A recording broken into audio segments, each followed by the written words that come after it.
Hello students, ये third video है reported speech की। अब हमारा जो नेक्स्ट पॉइंट है वो है rules for changing statements and tenses into indirect speech. अगर आपने स्टेटमेंट्स एंड टेंसेस को इनडायरेक्ट स्पीच में चेंज करना है तो उसके लिए आपको क्या क्या रूल्स को फॉलो करना होगा।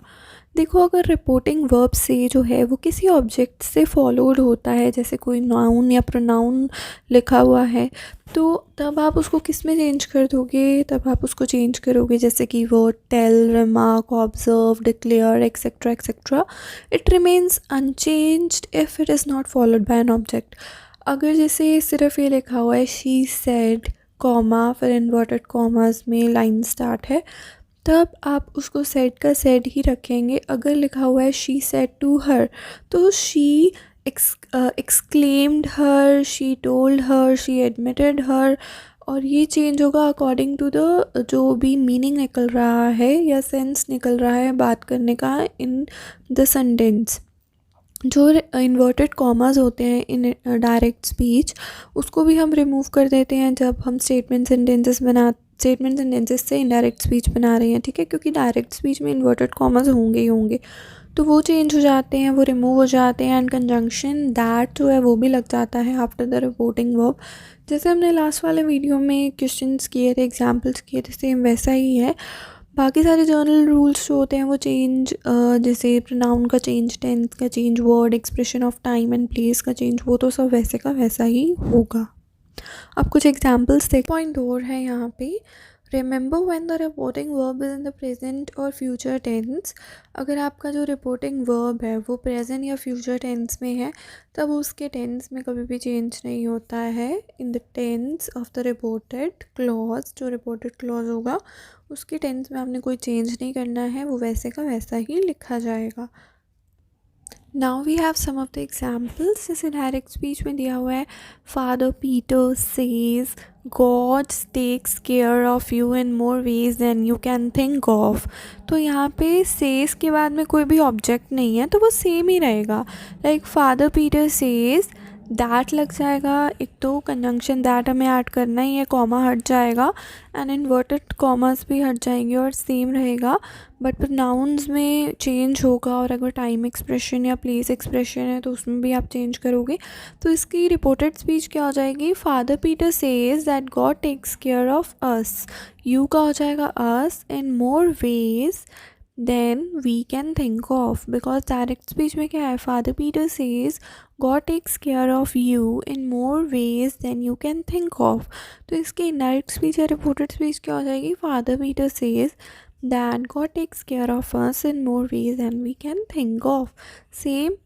Now we have present progressive use in future form. तो present progressive होता है tense, वो future form में कैसे use होगा? future form में जैसे ही हम उसको convert करेंगे तो it becomes would be plus present participle। जैसे direct speech में दिया हुआ है, Julia said I am leaving for Paris today evening। तो इनडायरेक्ट स्पीच क्या हो जाएगी? Julia said that, obviously that conjunction लगेगा।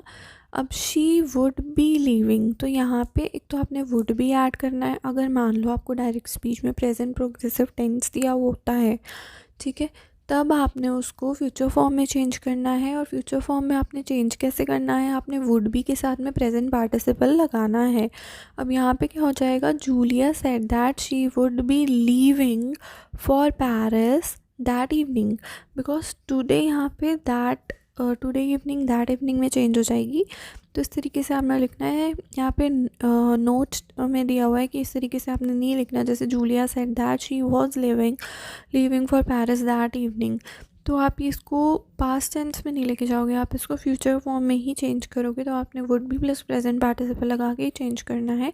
जो जर्नल पास्ट टेंस होते हैं आफ्टर विश, जैसे आई विश वर्ड के बाद में जर्नल पास्ट टेंस यूज़ हो रहा है, तो वो अनचेंज्ड ही रहेगा आपके रिपोर्टेड स्पीच में।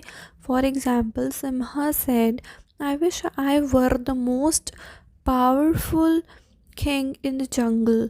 तो आई विश के बाद यहाँ पे सिंपल पास्ट टेंस यूज़ हो रहा है।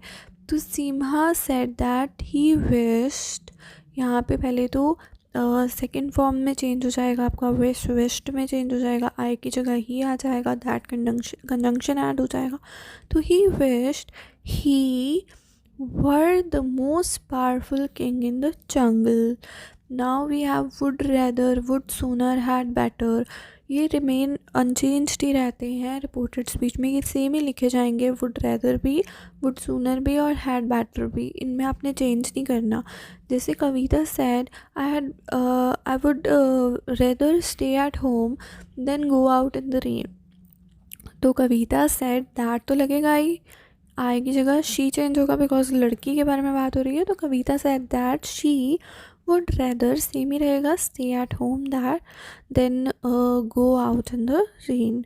Now we have verbs used in clauses expressing improbable, impossible, condition remain unchanged. अगर कोई इम्प्रोबेबल, जैसे कोई चीज़ सच नहीं है या कोई चीज़ इम्पॉसिबल है, उन चीज़ों की कंडीशन के बारे में बात हो रही है तो वो अनचेंज्ड ही रहती हैं इन इनडायरेक्ट स्पीच और in reported speech. Like for example direct speech में दिया हुआ है, if I were the prime minister I would waive off all the loans of the farmers said the school boy.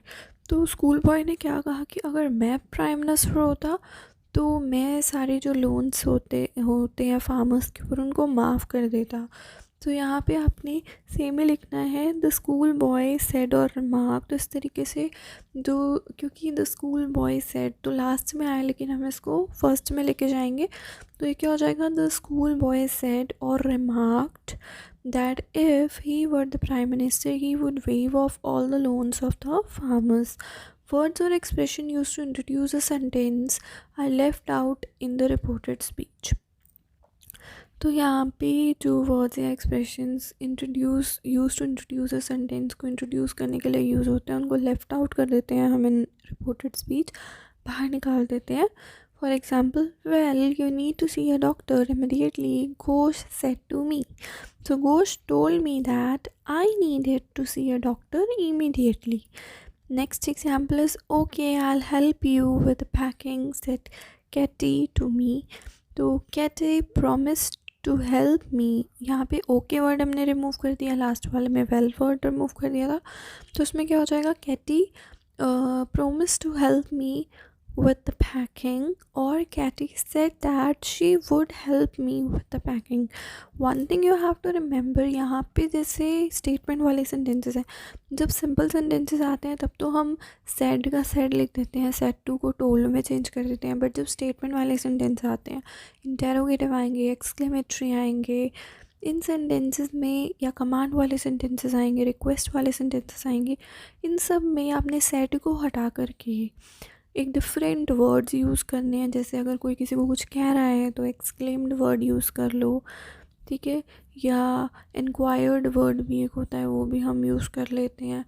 तो इस तरीके के से डिफरेंट वर्ड्स आप यूज़ करोगे. प्रॉमिस्ड, रिक्वेस्ट हो रही है तो रिक्वेस्ट, कमांड हो रही है तो कमांड, ऑर्डर, इस तरीके के से वर्ड्स हम यूज़ करते हैं. जैसे हमने इसमें लास्ट में लिखा ही है, जैसे gosh okay I help you with the packing said Katie to me. तो यहाँ पे कैटी प्रॉमिस कर रही है तो कैटी प्रॉमिस्ड वर्ड हमने यूज़ किया. तो इस तरीके से वर्ड यूज़ करोगे तो you will get maximum marks as compare to the normal words use करते हो. तो अगर आपको वीडियो अच्छी लगे तो वीडियो को लाइक कीजिएगा, चैनल को सब्सक्राइब कीजिएगा एंड बेल नोटिफिकेशन